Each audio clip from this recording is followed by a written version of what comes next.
Hi, my name is Sarah Griffin, and I am here today to discuss the Hustler v. Falwell case for the EIU 4158 oral report assignment. I chose this topic because I think that it relates a lot in regard to what we learned about the First Amendment this semester, and it also illustrates the freedom of the press. My paper is titled Jerry Falwell, A Man Without a Leg to Stand On, and I wrote it in MLA format. In November of 1938, there was an issue of Hustler magazine that was released, and on it there was a parody under the guise of a spoof about a man named Jerry Falwell, who was a reverend at the time, who, as the parody says, engaged in sexual intercourse with his mother in an outhouse after being intoxicated off of drinking off of Campari liquor. Campari liquor was what the intended spoof ad was spoofed for. Falwell took action against the magazine and filed suit under 3 separate causes, which were libel, intentional infliction of emotional distress, and invasion of privacy. These particular advertisements were such cause for concern because it was a really popular outlet. Hustler was very important, very popular, and a lot of people saw it. So he was really upset that him being a religious man and a religious leader, that they would treat him in such a manner.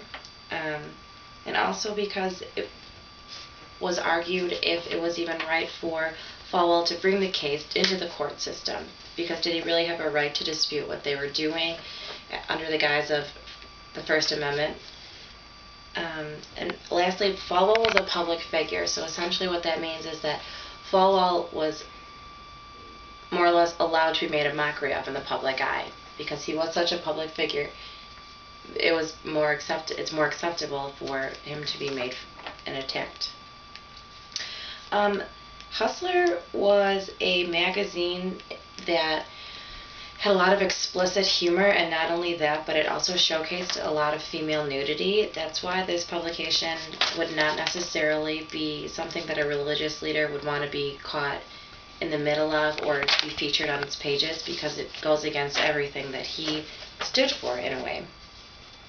And that's why Falwell was completely upset about and off-put about the fact that they said all those things about him. At the time, Campari liquor would make advertisements, and the advertisements were interviews that they would have with celebrities talking about their first time drinking their liquor. But really, what it was kind of like a pseudonym for them talking about their first sexual encounters that they had. So Campari would take these interviews that they had with celebrities, and they would make them into advertisements and talk about their liquor and then put them in magazines. Well, Hustler took this and made a mock interview of Falwell, and the reason it is said to be that the reason that they did this was because Falwell would constantly make sermons against pornography, and more directly he would direct it towards Hustler magazine and its creator, Larry Flynt. Noting the degradation of this, Falwell not only went after Hustler magazine, but it also went after Flynt, which was as I said, the creator. Falwell, according to Douglas Linder, Falwell decided to sue Larry Flynt and Hustler magazine for $45 million. To raise money for the legal effort, Falwell sent out 2 mailings. The first, addressed to 500,000 members in the moral majority, described the ad parody, while the second mailing to 30,000 major donors included, with 8 offensive words blacked out, a copy of the actual Campari ad. Falwell's letter warned readers that the billion-dollar sex industry of Larry Flynt, as a self-described leader, is preying on innocent, impressionable children to feed the lust of depraved adults.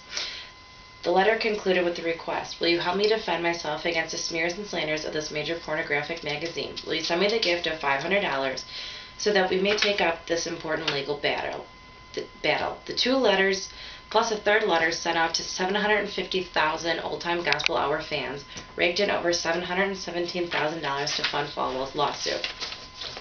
However, this action was not looked down upon kindly by a lot of people. They were kind of thought it was foolish for him to send out the actual publication that he was trying to take down, the actual publication that he was making a mockery out of and making a mockery out of him. So it made them wonder why they would do that.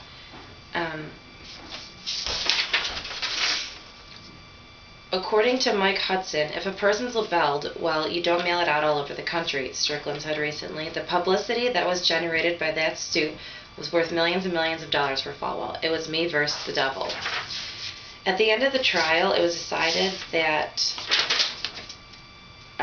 according to Rodney Smolla, the Supreme Court, in a striking display of unanimity, held that the ad parody at issue in the Falwell litigation must be deemed absolutely protected under the First Amendment, and that no amount of fault on the part of Hustler, Flint, or Flint should permit the protection to be pierced.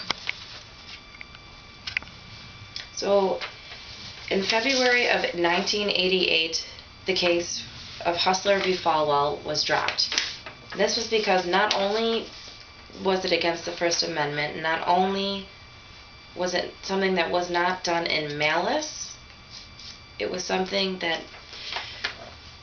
the parody itself had a disclaimer at the bottom of the page saying that it was not real, it was not factual, and it was not meant to be taken seriously. It was all just to be meant in fun because of all of the things that Falwell would say against Hustler magazine.